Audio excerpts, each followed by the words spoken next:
méthode, c'est aussi une massothérapeute. OK. Mais ils ont des locaux, je veux dire. Ouais, des locaux. ouais, je vais faire le tour tantôt, on va avoir le temps.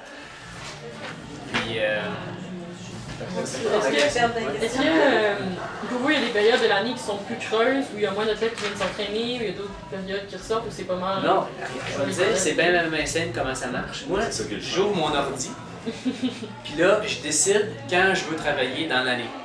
OK? Puis, je travaille là. Fait que dans le fond, le monde, moi, je mets, mettons, je mets. En général, je m'ouvre à la Batcave 3 journées par semaine. J'en fais une grosse, là, comme aujourd'hui, non, comme demain, OK? Où je vais travailler comme 10-12 heures, puis 2 moyennes comme aujourd'hui, où je vais travailler à peu près 7-8 heures. OK? Ça, c'est les 3 journées à la Batcave. Mais, tu sais, en 3 jours, je fais ma semaine.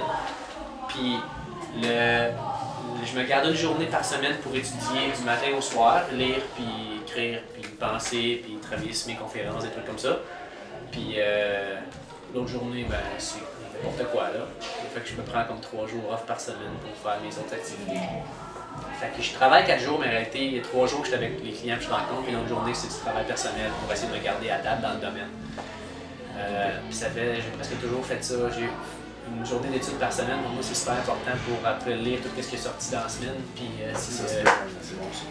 de se garder au courant des choses. Formation continue, dans le fond. Ouais, ça c'est super important. J'ai perdu le fil de mes idées avec ça. Vous mettez votre horaire sur l'ordinateur. C'est ça, fait que là c'est ça. Fait que moi je remplis toutes mes slots horaires que j'ai ouverts. Ouais. Fait que des fois, ben, je plie à la tentation parce qu'il y a du monde qui veulent absolument avoir leur programme avant telle date. Fait que je vais ouvrir une demi-journée à quelque part pour débourrer un peu l'attente, là. OK. Mais c'est tout. C'est vraiment ça. Fait que dans le fond, si je voulais travailler 60 heures, je pourrais. Okay. J'ai décidé de travailler environ 25 rendez-vous par semaine parce que moi j'arrive bien avec ça. Puis ça me donne le temps de faire d'autres choses. Puis c'est ça, ça me convient. Mais il y a des phases, tu sais, comme là, pendant l'été, j'ai mes joueurs de hockey qui sont avec moi. Là, ils partent au mois de septembre. Mais là, ça m'ouvre un petit peu de la place pour d'autres personnes. Mais c'est les cyclistes qui arrivent. Fait que c'est 25 rendez-vous par semaine, mais c'est pas tout le temps la même clientèle. Il y a un petit roulement à cause des saisons. De la réalité de clientèle, au moins, même si ça ne vient pas redondant. Ça ne vient jamais redondant. Non, ça ne vient jamais redondant. Est-ce que ça vous est déjà arrivé de refuser comme un client sans vous? Parce que c'est quand même du monde, des athlètes. Pour des raisons personnelles, là?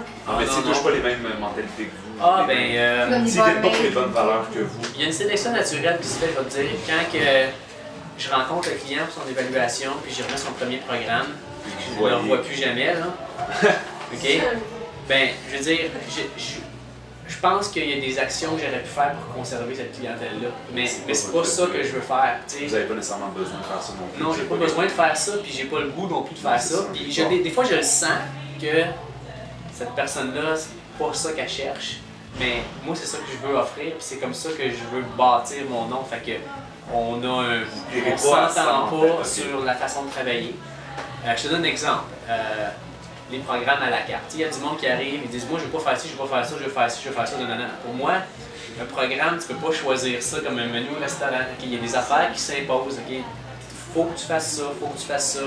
Il va falloir que tu fasses ça aussi, mais ça, même si tu aimes ça, je te suggère pas de faire ça. Puis je pourrais pas aller contre ça.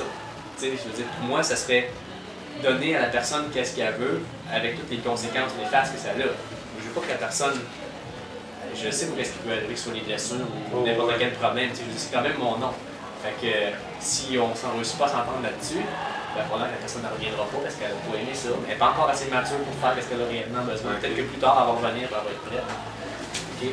Mais non, on refuse personne. Vraiment, on refuse personne. Mais la plupart des gens, comme ils sont référés, ils ont déjà eu un petit briefing à savoir comment on travaille. Fait qu'ils ont déjà une idée, tu sais, un peu. Puis il y a quelqu'un qui leur a parlé de comment ça marchait. En 2006, j'ai fait un gros virage alimentaire parce que j'ai arrêté de donner des diètes spécifiques et restrictives aux gens qui n'avaient pas d'objectifs très concrets dans le temps avec une journée précise d'objectifs. Okay?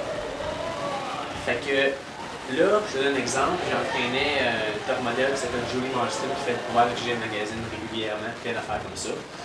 C'est son métier. OK. Puis, ses amis à Julie m'appelaient pour avoir le corps à Julie.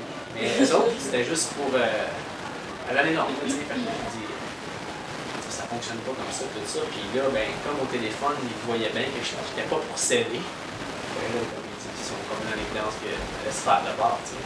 Je n'allais pas plier sur mes principes pour travailler avec du monde comme ça. Fait que dans ce sens-là, oui, j'ai déjà posé du nom, mais c'est juste parce que les services qu'ils offraient, c'était pas vraiment les services qu'ils voulaient, c'était pas nécessairement les services que j'offrais. Ouais, puis est-ce que, genre, dans le fond, par rapport à ça, c'est pas un profil type d'une personne? Quel genre de personne va venir ici? OK. Ben, je dis, mettons, venir ici, il y a des gens de la barricade et il y a la clientèle de chaque entraîneur. Parce que faut pas oublier que moi, avant d'arriver ici, j'avais déjà 8-10 ans de clientèle avec moi, là, puis j'avais déjà commencé à bâtir. Fait que j'avais déjà bâti mon créneau. Souvent, c'est.